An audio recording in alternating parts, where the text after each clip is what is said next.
va accepter de penser qu'il n'est pas né d'un amour maternel?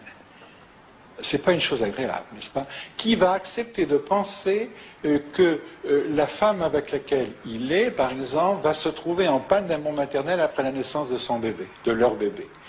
Qui va accepter de penser qu'un être humain puisse arriver au monde sans avoir cette base fondamentale qui est l'amour maternel? Voyez-vous, je pense qu'on est à ce niveau-là très, très contraint d'imaginer que l'amour maternel va de soi et de l'idéaliser. Ça reste un peu un sujet tabou et on veut comme ça véhiculer l'image de la maman parfaite et infaillible, omnisciente, et c'est pas toujours le cas. Notre travail, eh bien, c'est de dépasser ce tabou et d'entrer dans le vif du sujet, dans ce qu'un sujet peut avoir à vif. Et ce qu'il peut avoir à vif, eh bien, c'est les méandres du cœur. Et donc nous traitons les méandres du cœur des mères.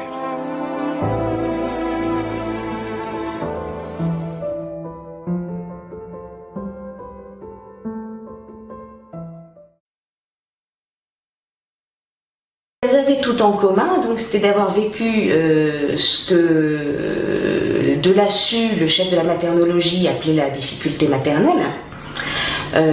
C'est-à-dire ça ne se réduit pas à une dépression postpartum, c'est une difficulté d'ordre psychique à entrer dans l'identité de maman ou la relation avec son bébé, son enfant.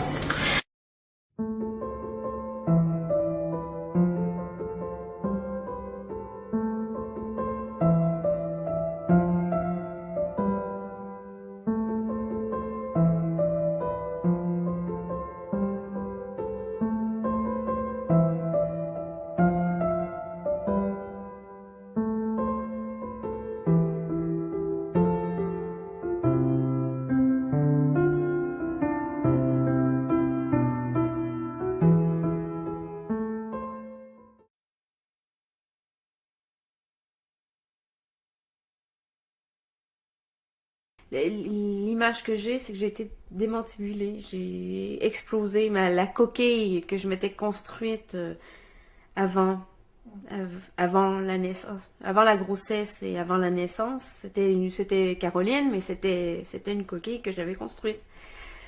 Et tout ça, c'est cette coquille ou cette carapace, à partir de la naissance, ce jour-là, il y a eu une espèce de...